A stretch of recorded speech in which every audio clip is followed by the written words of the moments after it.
Do you feel like there's a certain age where there's no return to getting your health back, or is it open ended?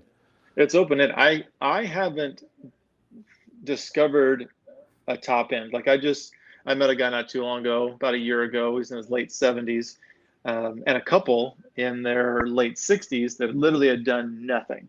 So the one older guy in his late 70s had done a little bit, but not much. But the couple had never worked out in their entire life. I mean, they had done a little bit in their teens, maybe, but from 20 to 70, so 50-year gap, they hadn't done anything.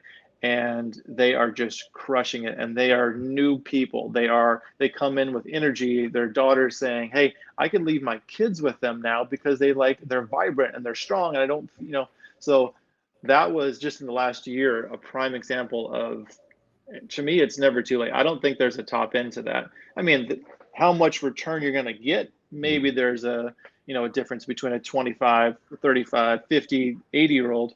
But I think to be able to recapture health and, some vibrancy, I've never seen a top end to that. So, which is exciting. And that's what I tell people when they come in, it's not too late, because I think if you're going to make some of those steps, like, you can accomplish at least a little bit, if not a lot. Just, it's up to each person. So yeah, I Yeah, think it's open ended.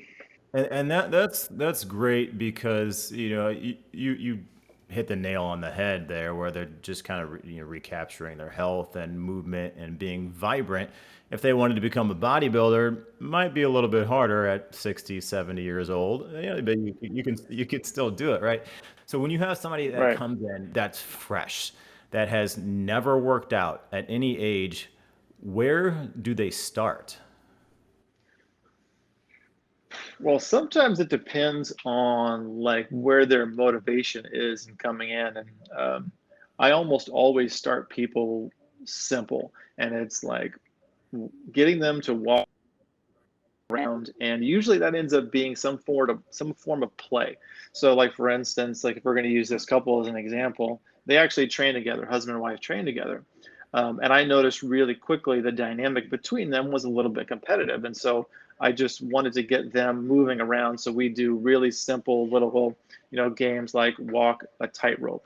And so they're getting used to some balance work, and they're just pretending that, their daughter was a gymnast. So they're pretending about walking on a balance beam, and we're doing different things. I'm having them, balance on one leg. I'm having them experience eyes closed work.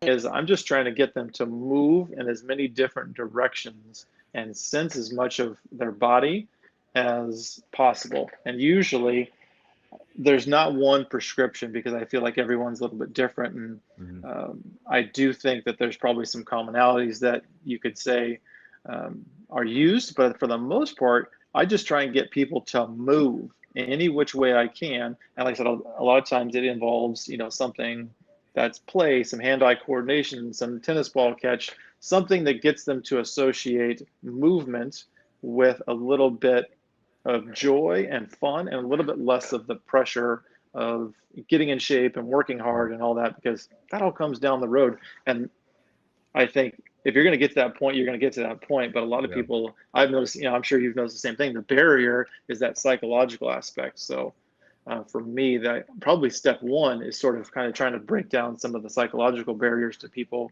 If they haven't done it, there's probably a reason. And so trying to get to that, and then just sort of get them to move in a bunch of different ways.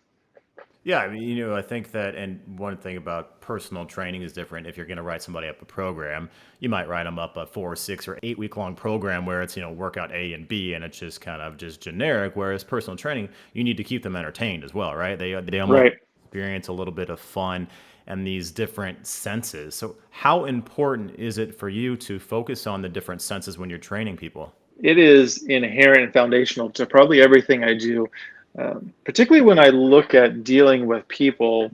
Everyone is unique and everyone's their own kind of person. Everyone has their own history. So when I meet someone for the first time, I really look at trying to listen to them and assimilate all of that different stuff, because for me, health is global, and psychological health, mental health, enjoyment is all part of like fitness and moving well. I'm looking at the entire picture every time that someone moves. And anytime that someone comes in to see me for that hour, usually there's a little bit of everything involved, Mm. because I think it's all important. And I won't always associate movement and working out with feeling the whole body and feeling good about the whole experience, because it's easy for people to get in and get real specific.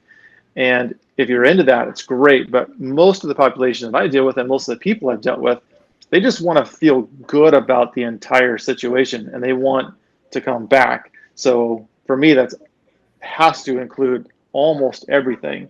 You know, a little bit of fun, a little bit of balance, a little bit of strength, a little bit of flexibility, a little bit of play, all of those things. And then that psychological sort of emotional element as well.